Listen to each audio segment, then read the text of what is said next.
జిల్లాల్లో యోగా వేడుకలు ఘనంగా జరిగాయి. చిన్న పెద్ద వయసుతో తేడా లేకుండా ప్రతి ఒక్కరూ ఉత్సాహంగా పాల్గొని ఆసనాలు వేశారు. నిత్య జీవితంలో యోగాను అలవరుచుకుంటే శారీరక మానసిక ఉల్లాసానికి ఎంతో దోహదపడుతుందని అభిప్రాయపడ్డారు. యోగాను జీవన విధానంగా మార్చుకుంటే శారీరక మానసిక స్థిరత్వాన్ని సాధించవచ్చని సూచించారు.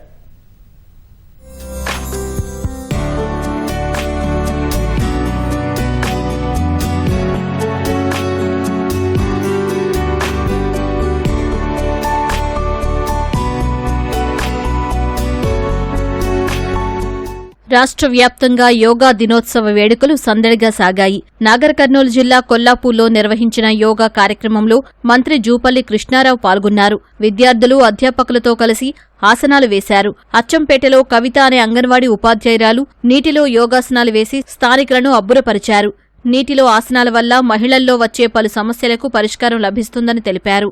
కరీంనగర్లోని డాక్టర్ బిఆర్ అంబేద్కర్ క్రీడా పాఠశాలలో యోగా అసోసియేషన్ ఆధ్వర్యంలో నిర్వహించిన వేడుకల్లో విద్యార్థులు భారీగా పాల్గొన్నారు. జగిత్యాలలోని స్వామి వివేకానంద మినీ స్టేడియంలో ఏర్పాటు చేసిన కార్యక్రమంలో జిల్లా అదనపు జడ్జి కలెక్టర్ పాల్గొన్నారు. మంచిర్యాల జిల్లా సింగరేణి ఆధ్వర్యంలో జరిగిన కార్యక్రమంలో వందలాది మంది యోగా అభ్యాసకులు యోగా సాధన చేస్తూ అందరినీ ఆకట్టుకున్నారు.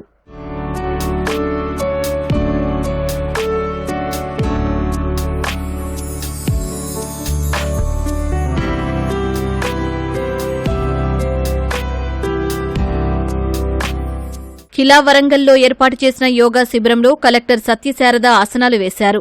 హనుమకొండ జిల్లా పరకాలలో ఎమ్మెల్యే రేవూరి ప్రకాష్ రెడ్డి యోగా చేశారు. మానసిక ప్రశాంతతకు యోగానే సరైన మార్గమన్నారు.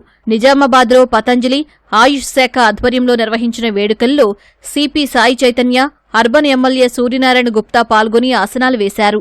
ఆదిలాబాద్ జిల్లా బీజేపీ కార్యాలయంలో ఎమ్మెల్యే పాయల్ శంకర్, ఎంపీ గోడం నగేష్ యోగా చేశారు. భద్రాచలంలోని గిరిజన్ మ్యూజియంలో జరిగిన కార్యక్రమంలో ఎమ్మెల్యే తెల్లం వెంకట్రావు పాల్గొన్నారు. స్థానికులు, విద్యార్థులు మహిళలతో కలిసి యోగాసనాలు వేశారు. ఖమ్మంలో ఆయుష్ శాఖ ఆధ్వర్యంలో యోగా ప్రత్యేక కార్యక్రమం నిర్వహించారు. మధిరలో పలు గ్రామాల నుంచి వచ్చిన యోగా సాధకులు ఆసనాలు వేసి అబ్బురపరిచారు.